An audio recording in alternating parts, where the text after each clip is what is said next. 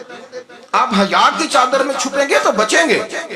اگر آپ نے اپنا مذاق بنوا لیا یہ کہہ کے کہ میں نے مرضی کرنی ہے، پھر یاد رکھنا چھپنے کو جگہ نہیں ملے گی، پھر تکلیف میں آ جائیں گے، پھر بہت بڑی اذیت کا شکار ہو جائیں. شرم و حیا، عرب کے اندر جو کواری لڑکیاں تھیں ان میں بڑی حیا ہوتی. الحمدللہ میں بڑے فخر سے کہتا ہوں کہ میرے پنجاب کی، میرے پاکستان کی بیٹیاں بھی 20 دفعہ ان کا ابا کہے تیری شادی کرنی ہے تو وہ آنکھ نہیں اٹھا پاتی آج بھی. یہ تو وہ چند لوگ ہیں جو کہتے ہیں ہم ہائی کلاس ہو گئے، ہمیں نہیں پتا کہ وہ روشن خیال ہو گئے ہیں کہ روغن خیال ہو گئے، پتہ نہیں کدھر چلے گئے. ورنہ ہماری بیٹیاں آج بھی جب ان سے ان کا باپ، ان کی ماں بات کرتی ہے تیری شادی کی تو وہ تو شرم کے ساتھ پچھلے سے پچھلے کمرے میں چھپتی ہیں. یہ اللہ نے فضل کیا ہوا ہے اس ملت پر. تو عرب کی لڑکی بڑی حیا والی ہوتی تھی، اس سے کوئی بات کرنی پڑتی تھی تو 20 دفعہ بات کی جاتی، پھر بھی وہ عورت چھپتی پھرتی تھی. حضرت عائشہ صدیقہ رضی اللہ تعالیٰ عنہ فرمانے لگیں میرے نبی پاک صلی اللہ علیہ وسلم عرب کی کواری لڑکیوں سے بھی زیادہ حیا کرنے والے. قاضی اعجاز مالکی نے، شیخ عبدالحق محدث دہلوی نے، دیگر بزرگ جو سیرت نگار گزرے انہوں نے لکھا ہے کہ نبی پاک صلی اللہ علیہ وسلم کے اندر 100 مردوں سے زیادہ طاقت تھی. 100 مردوں سے زیادہ طاقت. اب جو بات کہنے لگا ہوں، جو نتیجہ دینے لگا ہوں، اس پر خاص توجہ آپ فرمائیں گے. ذرا فکری طور پر، نظریاتی طور پر ایک چیز کو سمجھیے. ہم سمجھتے ہیں کہ جوان لڑکا ہے جی جو مرضی کرے، عمر ہے جی. آپ ذرا بات پر غور کیجئے گا کہ حضور صلی اللہ علیہ وسلم میں طاقت 100 مردوں سے زیادہ ہے اور حیا کواری لڑکیوں سے بھی زیادہ ہے. ذرا اس بات کا تقابلی جائزہ کیجئے گا کہ طاقت 100 مرد سے زیادہ ہے لیکن حیا کواری لڑکی سے بھی زیادہ ہے. اس کا معنی یہ ہوا کہ جس ٹہنی کو پھل زیادہ لگ جاتے ہیں وہ جھکا کرتی. تو حیا تو حسن ہے، حیا تو آپ کو پاک صاف کرے گا، حیا تو آپ کو نرالا کرے گا، انوکھا کرے گا. وہ ہمارے ایک دانشور ہے، انہوں نے مضمون لکھا، کئی باتیں بڑی پسند آتی ہیں. وہ کہتے ہیں کہ میری اہلیہ، ان کو بھی کسی نے مس گائیڈ کر دیا تھا، حالانکہ اچھی خاتون ہے، کسی نے مس گائیڈ کر دیا. تو وہ بھی سماجی اور ویلفیئر اور یہ خواتین کو شوق ہوتا نا بننے کا، تو وہ بھی سماج کے اندر اچھا مقام تلاش کرنے کے موڈ میں آ گئی. تو کہیں ایک دن جانا تھا تو بڑی بن سور کے میرے ساتھ وہ گاڑی میں بیٹھ گئی. تو میں گاڑی میں، عورتوں کو یہ بھی مسئلہ ہوتا ہے نا کہ ہماری تعریف کرو، تو کئی دفعہ بعد مردوں بیچاروں کو جھوٹ بولنا پڑتا ہے تو زبردستی کراتی ہے نا. تو اس میں گنجائش بھی دی ہے شریعت نے گنجائش دی ہے کہ کئی بیوی کو راضی کرنے کے لیے خلاف واقعہ بات کرنی پڑے تو کر لینی چاہیے. تو وہ کراتی بھی ہیں. 3 موقع پر خلاف واقعہ بات کرنے کی اجازت ہے. واقعہ کے خلاف بھی آپ بات کر سکتے ہیں. جنگ کے موقع پر 2 لوگوں کو صلح کرانے کے لیے اور بیوی کو راضی کرنے کے لیے کر لیں کوئی ایسی بات، بے شک اپنی طبیعت پہ جبر کر کے کر لیں، گنجائش ہے، اجازت ہے. وہ کہتے ہیں جب وہ گاڑی میں میرے ساتھ بیٹھی بن سور کے تو وہ تقاضا کرنے لگی کہ میں نے بڑے اچھے کپڑے پہنے ہیں پر آپ نے توجہ نہیں کرائی. وہ سیانا بندہ تھا، وہ چاہ رہا تھا کہ میری خاتون سمجھ جائے. وہ کہتے ہیں مجھے پتہ تھا کہ بیچاری مس گائیڈ ہو گئی ہے، دل کی بڑی اچھی ہے، سیانی ہے، لیکن اس کو کچھ خواتین نے، کچھ لوگوں نے مل کے اس کو ذہن غلط کر دیا ہے کہ سماج میں نکلو، باہر جاؤ، کام کرو، فلاں کرو، اپنی مرضی سے جیو. تو میرے ساتھ گاڑی میں بیٹھی کہیں جانے کے لیے تو مجھ سے کہنے لگی کہ آپ نے میری طرف توجہ ہی نہیں کی، آپ نے کوئی ذکر ہی نہیں کیا کہ میں کیسی لگ رہی ہوں. تو وہ کہتے ہیں میں نے اسے کہا کہ اگر تو ناراض نہ ہو تو پھر میں صحیح والی تعریف کر دوں. تو اس نے کہا کہ آپ کر دیں. تو کہتے ہیں میں نے درد سے اور خلوص سے اپنی بیوی سے کہا، خلوص کے ساتھ. میں نے کہا میں تو روز گھر ہوتا ہوں، روز شام کو گھر ہوتا ہوں. اگر تو میرے لیے تیار ہوتی تو میں تیری تعریف کرتا، لیکن آج تو باہر جانے کے لیے تیار ہو، تو پھر ان سے تعریف کی امید رکھ جن کے لیے تو نے تیاری کی ہے. میرے لیے تیاری کرتی تو میں تو ہر شام تیرے پاس ہوتا ہوں. کہتے ہو میرے لفظوں میں درد تھا تو وہ بھی رو پڑی اور کہنے لگی آپ گاڑی روک دیں، مجھے باہر جا کے کسی کو راضی نہیں کرنا، میں نے اسے راضی کرنا ہے جس کو رب کریم نے میرا شوہر بنایا اور میرے لیے منتخب کیا ہے، میرے ماں باپ کو. میں واپس لوٹ گئی. یہ ایک پہلو ہے سلگتا ہوا، اس کو سمجھا جائے. رسول کریم صلی اللہ علیہ وسلم عرب کی کواری لڑکیوں سے زیادہ حیا والے تھے. کواری لڑکیوں سے زیادہ حضور حیا فرمایا کرتے تھے. جب خانہ کعبہ کی مکہ شریف میں تعمیر ہو رہی تھی نا، اہل عرب اس کو تعمیر کر رہے تھے تو نبی پاک صلی اللہ علیہ وسلم اپنے چچا حضرت عباس کے ساتھ خانہ کعبہ کی تعریف میں مصروف تھے. تو عرب کے لوگ چونکہ لمبا کرتا پہنتے تھے پیروں تک، تو نیچے اگر کسی وقت کوئی چیز نہیں بھی ہوتی تھی تو کسی کو وہ نظر نہیں آتی تھی، چونکہ پردہ رہتا تھا، لمبا کرتا پہنا ہوا ہوتا تھا.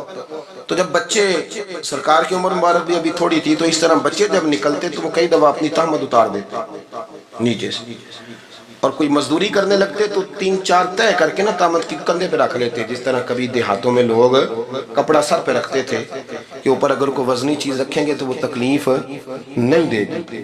نبی پاک صلی اللہ علیہ وسلم بھی سب لوگوں کے ساتھ خانہ کعبہ کی تعمیر میں شامل تھے. تو حضرت عباس رضی اللہ تعالیٰ عنہ نے کہا حضور سے، ابھی اللہ نے نبوت بھی نہیں فرمایا تھا، بھتیجے آپ بھی تہمت اتاریے، یہ صحیح مسلم میں حدیث موجود، اور اس کو کندھے پہ رکھ لیجیے، آپ اینٹیں اٹھا اٹھا کے لا رہے ہیں تو ذرا آپ کو تکلیف نہیں ہوگی. تو سرکار تو عالم صلی اللہ علیہ وسلم سے یہ بات کہی، اور پھر جلدی سے حضور کی تہمت کو نکال کے نا، حالانکہ لمبا کرتا پہنا ہوا، تو وہ جیسے ہی ان کے کندھے پہ رکھا اینٹیں رکھنے کے لیے، تو سرکار سے زمین پہ گر گئے، بے ہوش ہو گئے، آنکھیں آسمان کی طرف، اور پھر حضور پکار رہے ہیں آزاری آزاری آزاری، میرا تہمت دے دو، میرا تہمت دے دو. کبھی کوئی شخص اس وجہ سے بھی بے ہوش ہوا ہے کہ میرے وجود سے کپڑا اتر گیا؟ حالانکہ سرکار پر وہ بے ہوشی بھی نبی پاک کا وہ جو غلبہ ہے نا شرم و حیا کا، اس کی وجہ سے، ورنہ تو حضور فرماتے ہیں کہ میری آنکھیں سو جاتی ہیں، دل تو میرا اس عالم میں بھی جاگتا رہتا ہے. تو سرکار زمین پہ تشریف لے آئے، آنکھیں آسمیرا، میرا تہمت دے دو، میرا تہمت دے دو. تو جلدی سے انہوں نے تہمت دیا تو حضور نے باندھ لیا. پھر طبیعت مبارک میں تسلی ہوئی، یعنی ہم اس رسول کے غلام ہیں کہ جن کے تو وجود سے کپڑا اتر جائے تو حضور برداشت نہیں کرتے، قبول نہیں فرماتے، تکلیف شروع ہو جاتی. لیکن یہاں نوجوان ہیں اور بڑا قد کاٹ ہے اور بڑے بڑے سمجھدار لوگ ہیں، گرمی آتی ہیں تو شارٹ کپڑے پہن کے گھومتے ہیں. ان کو خیال نہیں کہ یہ وہ والا لباس ہے جو باہر تو کیا گھر میں اماں کے سامنے نہیں پہننا چاہیے، بہنوں اور بیٹیوں کے سامنے نہیں پہننا چاہیے. آپ کی گفتگو میں شرم و حیا ہو، آپ کے لب و لہجے کے اندر حسن ہو. آپ کو پتہ ہے نبی پاک صلی اللہ علیہ وسلم نے فرمایا میری امت میں سب سے زیادہ حیا کرنے والے عثمان غنی، عثمان غنی سب سے زیادہ حیا کرنے والے. آپ فرمایا کرتے تھے جب سے حضور کا چہرہ دیکھا ہے میں نے کبھی اپنی شرمگاہ بھی نہیں دیکھی، میں نے آنکھوں کا وضو نہیں توڑا، اور جب سے حضور کے دست مبارک میں میں نے بیعت کے لیے سیدھا ہاتھ بڑھایا تو پھر سیدھا ہاتھ میں نے کبھی گندگی کو نہیں لگایا. حیا. آپ باتھ روم کے اندر بھی غسل فرماتے تھے تو کپڑوں سمیت کرتے تھے. کسی نے کہا حضرت جی واش روم کے اندر کیوں نہیں کپڑے اتارتے؟ آپ فرمانے لگے باہر بندوں سے حیا کرتا ہوں، اندر جاتا ہوں تو رب سے حیا آنی شروع ہو جاتی، وہ تو دیکھ رہا ہے نا. تو میں جو بات آپ کی خدمت میں عرض کرنا چاہتا ہوں اس کو آپ سمجھیے گا میرے عزیز، کہ شرم والا مزاج، گفتگو بھی شرم والی، آنکھیں بھی شرم والی، لباس بھی شرم والا، دوستی یاری بھی شرم والی، بہت ساری ایسی باتیں. دیکھیں نا آپ ذرا، میں نے کہا کہ باتوں کو سن کے گزر نہ جایا کریں، اس کی گہرائی پر غور کریں. حضور علم کا سمندر ہے، سرکار سے زیادہ علم دنیا میں کسی کے پاس موجود نہیں ہے، اور صحابہ کو موقع ملا ہوا ہے اس سمندر سے فیض لینے کا. لیکن ان کی حالت یہ ہے کہ حضرت علی المرتضیٰ فرماتے ہیں 14 دن گزر جاتے، حضور سے کوئی سوال پوچھنا ہوتا تھا پر میں شرم کے بارے نہیں پوچھ پاتا تھا. 14 دن بخاری شریف میں موجود ہے. ایک دن نبی پاک صلی اللہ علیہ وسلم نے پوچھا صحابہ سے کہ وہ کون سا درخت ہے جس کے پتے نہیں گرتے، اور وہ درخت اس طرح ہے جس طرح مومن ہوتا ہے، وہ درخت میرے مومن کی طرح بتاؤ.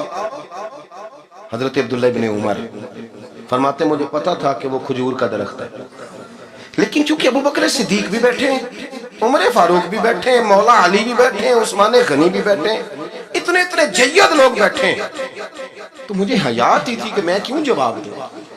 کہتے ہیں سرکار نے کئی دفعہ پوچھا، لوگوں نے کئی اور درخت بتائے پر فرمایا تمہارا جواب درست نہیں ہے.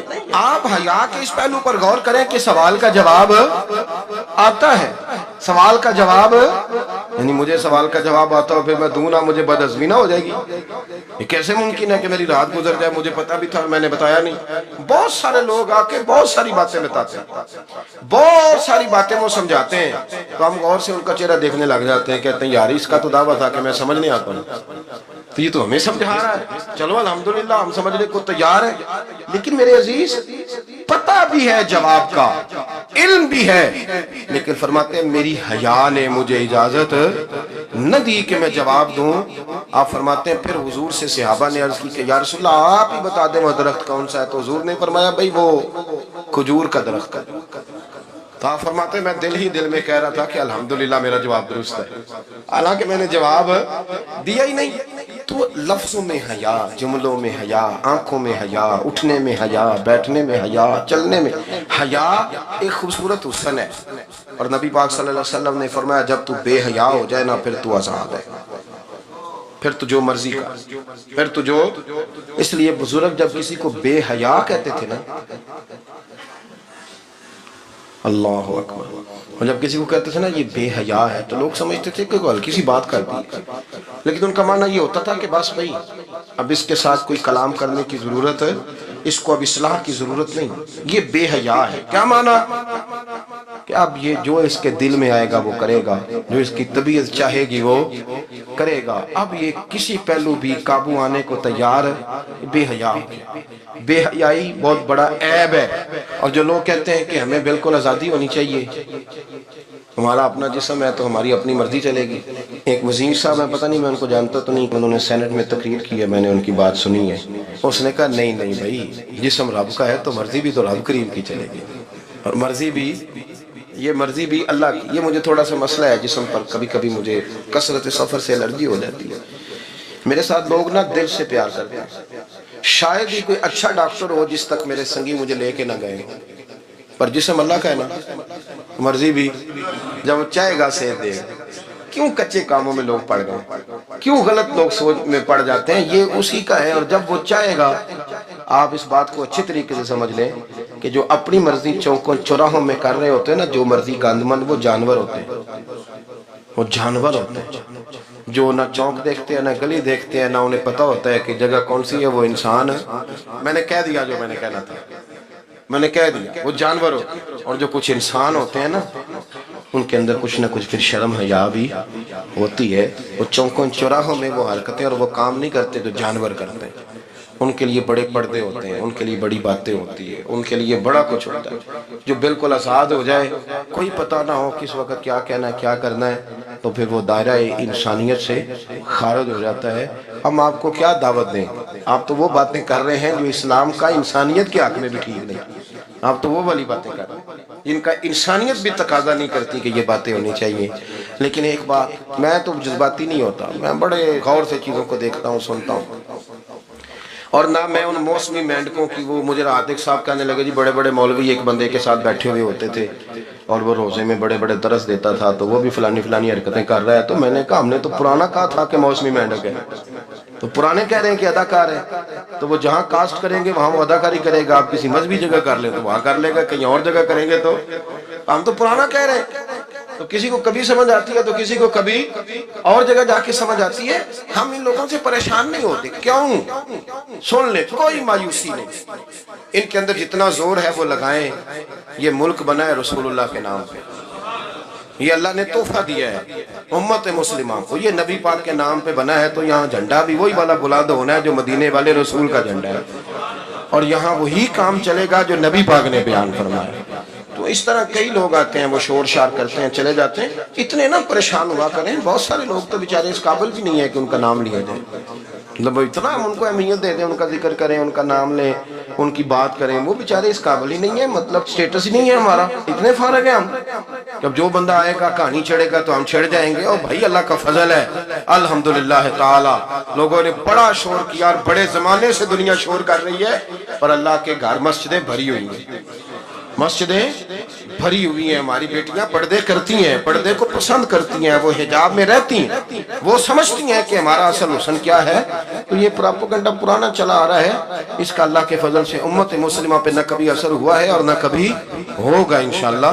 اللہ تعالی ہمیں حق پر استقامت عطا